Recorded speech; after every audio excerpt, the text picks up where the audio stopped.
Hello and welcome to National Focus. I'm Adicia Burton. In the headlines, Invest Dominica Expo to increase business between Dominica and its French neighbours. Caricom makes significant strides in building climate resilience and adaptation. And Cricket West Indies oversees pitch rehabilitation at Windsor Park Sports Stadium. The details of the headline stories and more when we return.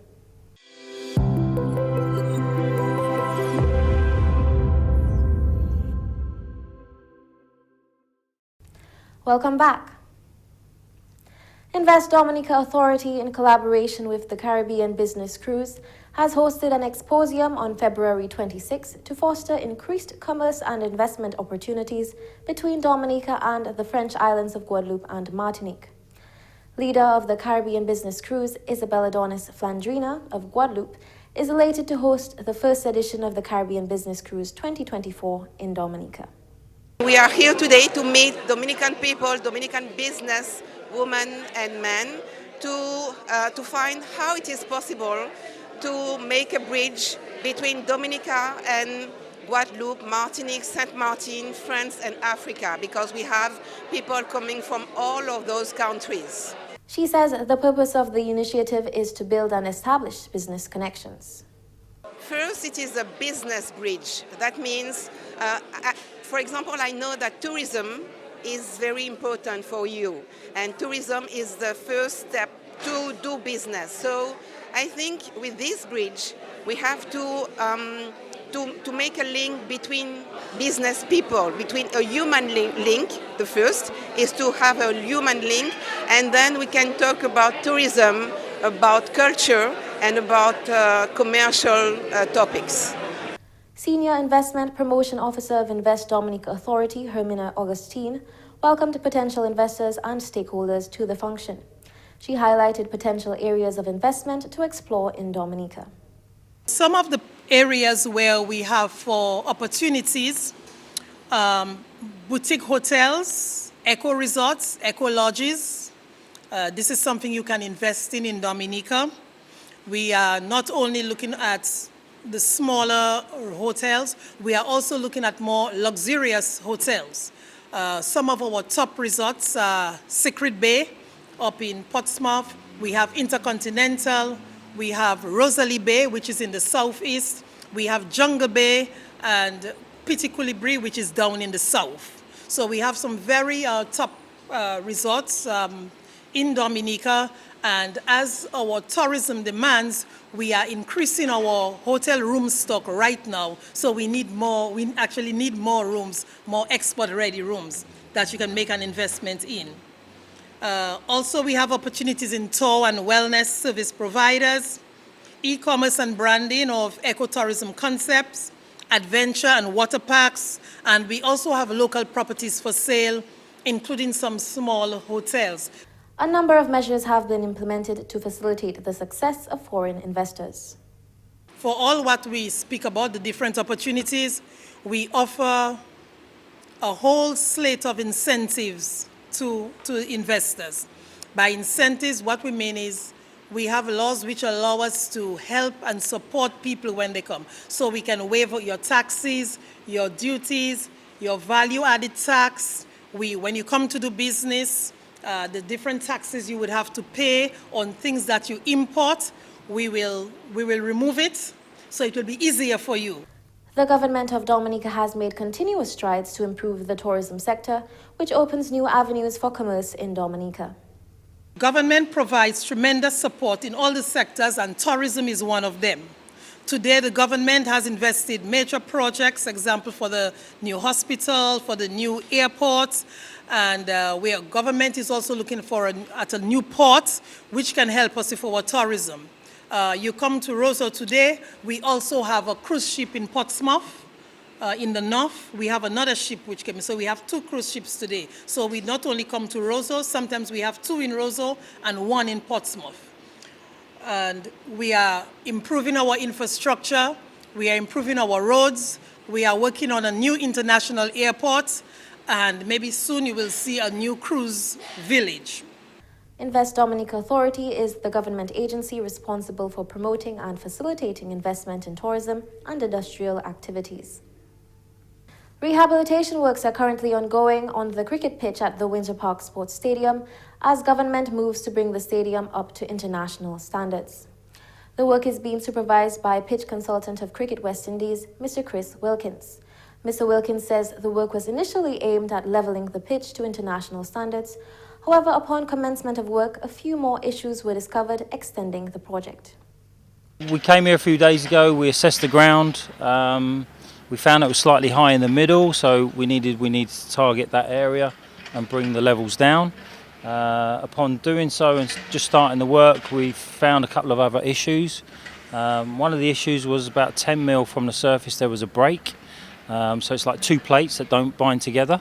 And obviously that isn't conducive to cricket, so you won't really get any bounce. And when you try and prepare it, it will just move. So we found that, and also that further down about another 3 inches was the same sort of thing, but there's a little bit of organic material. So again, that's not conducive, because when we try and prepare a pitch, we want one solid massive block. With that, the energy goes down in through the block and then the ball bounces, and that's where we get a bit of bounce and a bit of pace. So yeah, we found a few issues, so we've had to change what we were initially doing. So it's a little bit more in depth, but it's going to come good.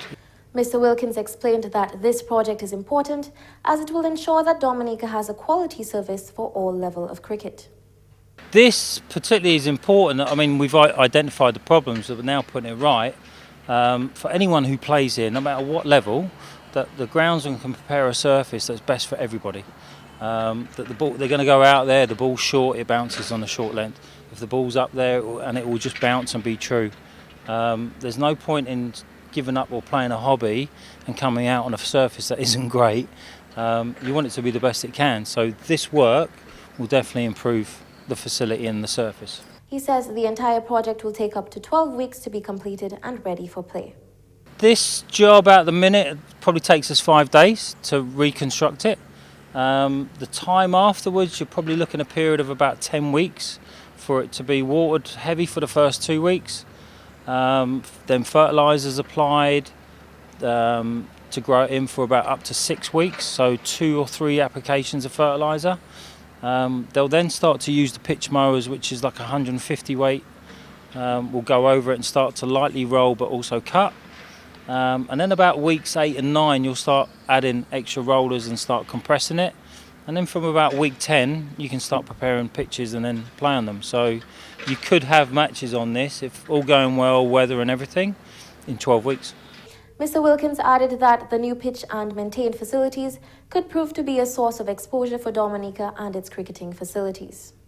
We come here, we look at what the middle's doing, we look at the outfield, we look at people's machinery, how they could better those or improve them, or have they served their purpose and there's like a shelf life, they're pretty old, okay, we need to get new. And we just advise that people are looking at the stadiums whilst they're on camera, and they're looking, actually that could be a place I could play at. So if you've got an A1 facility with A1 facilities to play on, I want to come here and play. So for the broader spectrum, when you televise everything back to the UK, Europe, you've got county teams, you've got international teams, that some of their winters are cold and wet. Well, where could they train? Actually, I could come to Dominica. They've got a good centre field, they've got good net facilities, and this should entice them to come and play here. So yeah, you're selling this place all the time. Meanwhile, Chief Groundsman Mr. Clyde Pierre-Louis says the rehabilitation of this pitch will prove to be very beneficial for Dominica. Well, it means a lot, for Dominica. To tell you, if you have a good pitch, people will come down to play, and it will be beneficial for Dominica because your revenue, and stuff like hotels will make money, bus drivers will make money, the groundsmen will make money. So, if people come to play in Dominica, and we're looking at more people coming to play in Dominica, because presently now I can say it now officially, we have a team from the United States coming to visit in May, not in May, March, sorry, and it will be good. Just that they can't play in facility, so we have to give them more time. We have to give it at least, when we finish, we have to give it at least 10 weeks, so. It's not our fault. They really wanted to play in the stadium, but it's really not our fault, stuff like that. Because you want to do the pitch, and you want, at least when the cricketers come, we host test matches, you know, the players will be satisfied, the official will be satisfied that we have a proper pitch, you know, good bounce and, you know, make it good. Prime Minister the Honourable Roosevelt Skerritt says he has concluded his stint as Caricom chairman with immense pride and gratitude. The Prime Minister delivered opening remarks at the 46th Conference of Caricom Heads in Guyana on Sunday. As I stand before you today, concluding my term as chairman of Caricom, I do so with a heart that is filled with immense pride and gratitude. As is always the case, it has been an immense privilege to serve this remarkable community as chair. And as I pass the torch, I do so with a deep sense of accomplishment for what we have been able to achieve during the course of my mandate. Prime Minister Skerritt acknowledged the significant progress made during his tenure as chairman of Caricom, highlighting foremost the positive growth towards food self-sufficiency in the region. Over the past year, we took concrete steps towards self-sufficiency through the continued implementation of the community agricultural policy, fostering innovation and collaboration among our farmers. These include budgetary allocations to agriculture, increased budgetary allocations to agriculture in member states, introduction of new crops, improved cross-border investments and collaborations, development and implementation of new agricultural trade policies and guidelines, and identification and agreement on possible insurance products to benefit farmers in the region. The Honourable Prime Minister noted the importance of these targets in the reduction of the food import bill and advancing regional food security. He says the tourism industry was also strengthened due to the signing of a double taxation agreement. With the signing of a double taxation agreement, easing trade and investment within the community, we fortified our economic resilience and almost immediately saw positive signs of recovery of our respective tourism sectors, a vital pillar of our economies. Prime Minister Skerritt reviewed strides made in building climate resilience and adaptation. We advocated for ambitious climate action, championing the Caribbean Climate Action Plan, which will safeguard our future from the devastating effects of climate change. With this upcoming hurricane season projected to be extremely active, I want us to continue emphasizing the vulnerabilities of our region and the need to operationalize the loss and damage fund. The need to operationalize the loss and damage fund.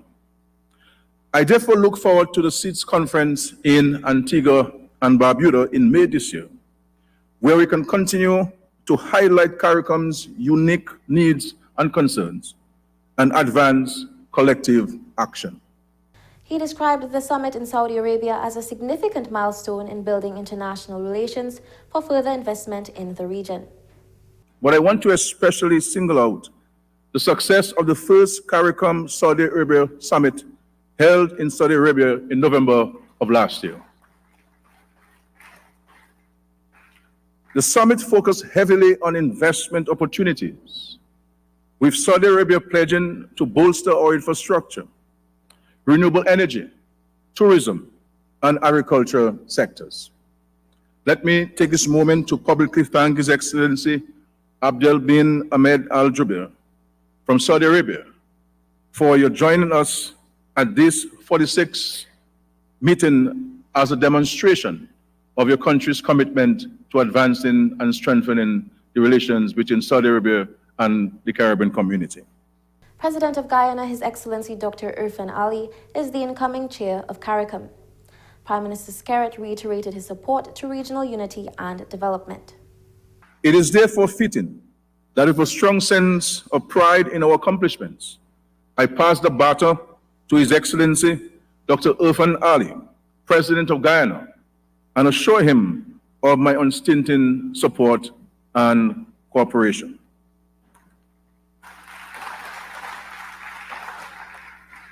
At the end of my chairmanship, I have an even higher regard for the spirit of community that underpins our integration movement. I have full faith that the Caribbean spirit of unity and determination will continue to guide us. New Ambassador of the United States of America to Dominica, His Excellency Roger Nias, has pledged his commitment to strengthening the bond between the two countries during his tenure as ambassador. His Excellency Nias presented his credentials to President of Dominica, Her Excellency Sylvanie Burton, at the State House on Monday, February 26, 2024.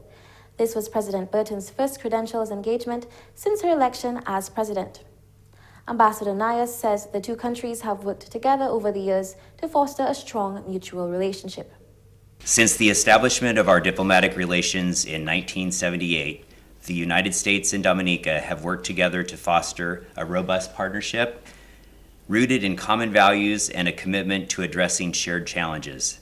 This enduring collaboration speaks to the strength of our mutual understanding, partnership, and friendship. Together, we are addressing shared objectives and navigating complexities with a spirit of cooperation and goodwill. The United States remains a steadfast partner, neighbor, and friend to Dominica. On behalf of President Biden and Vice President Harris, I wholeheartedly commit to continuing working with Dominica as an equal and strategic partner in the region and around the world. The new ambassador says he hopes to increase efforts to address shared challenges such as climate change. As ambassador, I commit to increasing our efforts under the U.S. Caribbean Partnership to address the climate crisis 2030, also known as PAC 2030, to improve access to development financing, facilitate clean energy project development, and enhance capacity for climate resilience. I am especially excited about your pioneering geothermal project, which I will visit tomorrow. The United States stands firmly behind Dominica's endeavors to achieve inclusive and sustainable economic growth, community resilience, and energy security. Your Excellency, I am profoundly humbled to serve as one of the few Indigenous ambassadors in the United States history.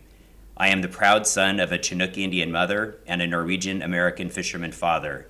Dominica's vibrant and resilient Indigenous community adds significant depth to the honor of this appointment and personal excitement to me. His Excellency Nias says he looks forward to continuing the partnership between the two nations.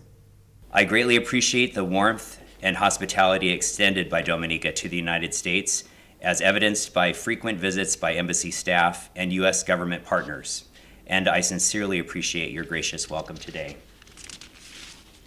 I look forward to continuing our great nation's tradition of close association, partnership, and friendship as the Ambassador of the United States to Dominica.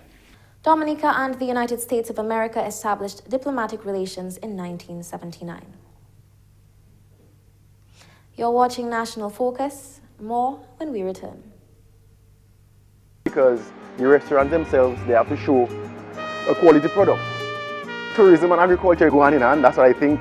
We're all connected. It's like a big machine, and I'm just so proud to be a part of it. My name is Brandon Carlisle, and tourism is my business.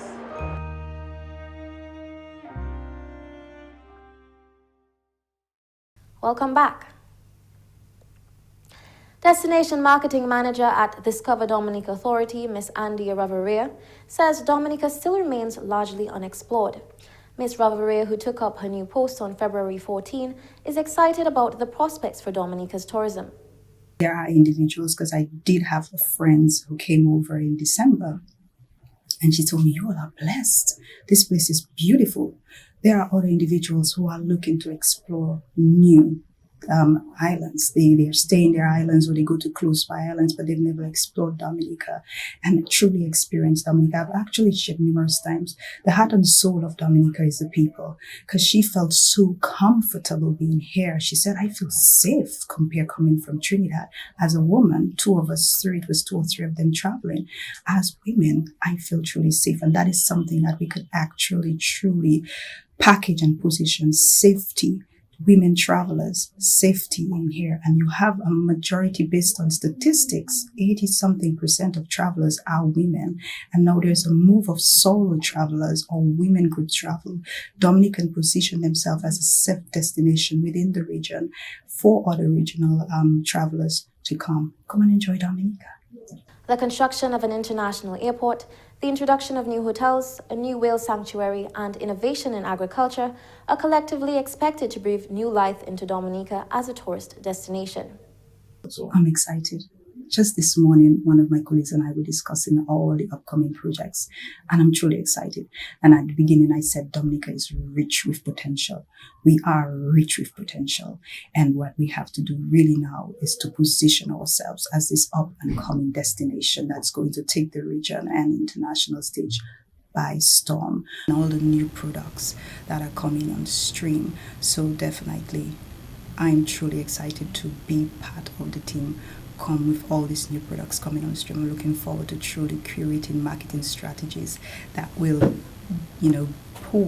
be as a pull factor on the national stage, international stage, and regional stage, Dominica's new destination marketing manager says she prides herself as an advocate for sustainable tourism development.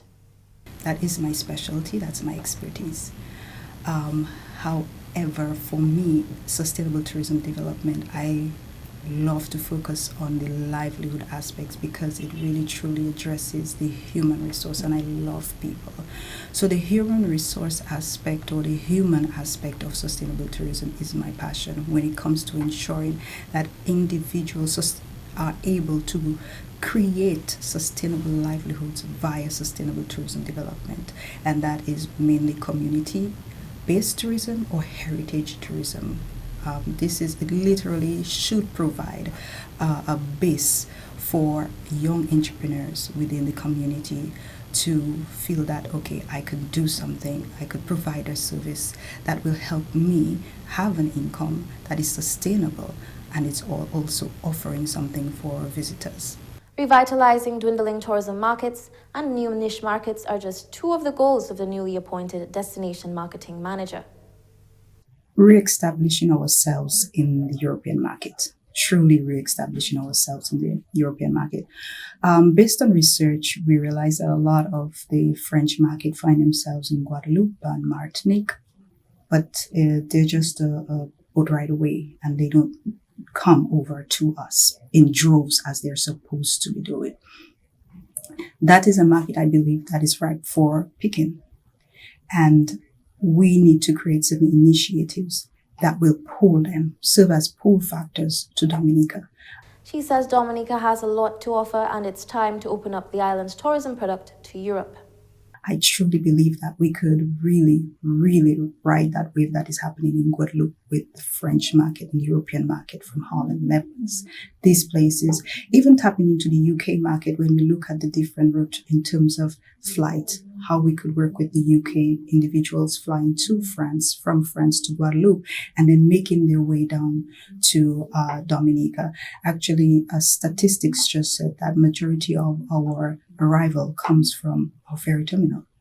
So it is definitely an opportunity for us to really touch the individuals that are coming from France, from Europe, and get them over to Dominica. And I believe it's definitely possible because Dominica is rich with potential, truly rich with potential. Ms. Ravaria says what's needed is being able to envision it and having a clear vision for the destination. In the Word of God, it said that without vision, the people perish. If we have a very sound vision of how we're going to get these individuals here, I'm certain we'll get it. And we are actually working on a plan right now, and I'm quite excited. Hopefully that will come on stream. Targeting and increasing regional traffic into Dominica is one of her priorities. I have to say, though, we've been doing good in that respect when it comes to targeting parts of the region. I know for the fact that we have quite a bit of individuals now coming from Trinidad all the way to Trinidad to Dominica.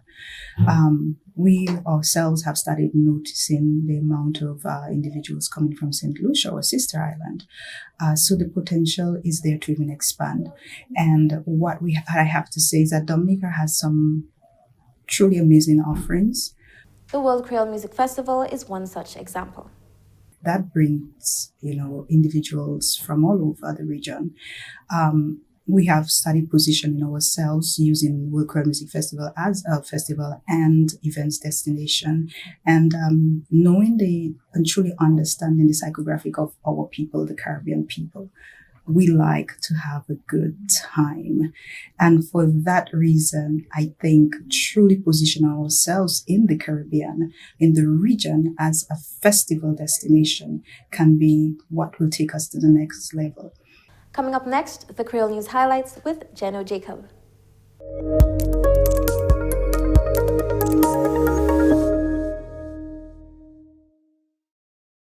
Bienvenue à ce nouvel en créole, nom moi c'est Jeno Jacob. Ambassadeur de l'Amérique pour Dominique, His Excellency Roger Nihos, fait commitment pour fortifier les relations entre Dominique et puis l'Amérique. Il présentait Cardinal Charles Lee, par président Dominique, Excellency Sylvanie Burton, en State House là. Ça, c'était le premier engagement président Sylvanie Burton depuis qu'il est électé président Dominique. Discover Dominica Authority tient une exhibition en Alliance française hier pour montrer mon Caribbean Business Cruise produit Business Dominique. Session a été attendue par Invest Dominic Authority, Dominic Association of Industry and Commerce et puis Dexia. Nous parlons puis chef Caribbean Business Cruise Isabella Adonis Flandrina. Nous là, aujourd'hui là, pour nous faire business, pour nous travailler avec la Dominique, pour nous voir qui genre nous peut créer des entreprises, qui genre nous peut signer des conventions pour faire mon Dominique vivre en Guadeloupe ou en Martinique. Nous avons un chef d'entreprise de la Martinique qui proposait des entreprises de la Dominique de venir en Martinique, qui ont un supermarché en Martinique, et il dit nous, il a invité eux pour 3 jours pour nous présenter les produits à eux. On a trouvé son bien qui magnifique. Et par exemple, nous pouvons trouver aussi, nous pouvons voir avec la DAIC, si nous pouvons faire une exposition de produits de Guadeloupe ici à la Dominique. Et après, nous pouvons trouver en qui genre nous pouvons vendre produits en nous ou compétences en nous de Guadeloupe vers la Dominique et de Guadeloupe vers la Dominique et de la Dominique vers Guadeloupe et Martinique. Il dit valet dominicain qui en Guadeloupe est important pour business et puis commerce.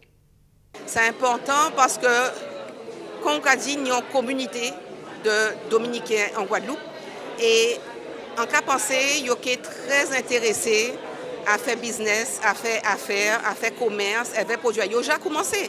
Mais ça qui est intéressant, c'est que nous avons visibilité des produits, parce que je vais te présenter des produits que nous pas connaissons en Guadeloupe, par exemple. Mais nous avons aussi des produits ou des services que nous pouvons faire ici à la Dominique. Donc, là, nous avons visibilité concernée. Là, nous avons des chefs d'entreprise qui viennent ici, ils ont découvert des produits, ils ont découvert des sites. Nous découvrons que nous avons l'eau naturelle, l'eau hôtel naturel, organique, que nous pas ni forcément en Guadeloupe. Peut-être nous avons des autres un paquet. Donc, nous avons à faire mon Guadeloupe et Martinique viennent dans ces qualités hôtels-là, ça. Et peut-être mon Dominique viennent découvrir d'autres sites que nous avons en Guadeloupe. Shakira Spartans, yon netball team, gagne championship netball. Yo gagne Melissa Skerrit Celtics. Game nan marwe à 44 points. Yo joué pour 5 minutes plus overtime. Et puis Spartans gagne par 1 point en finissement game là. Chanel St. Rose fait 25 points. Et puis Captain Spartans, Anna Maria Panther fait 24 points.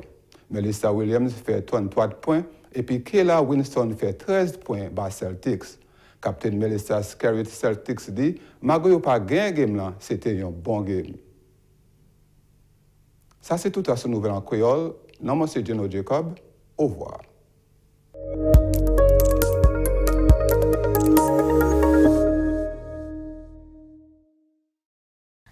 And that's all for this edition of National Focus. Be sure to follow GIS Dominica on Facebook, YouTube, and on Twitter.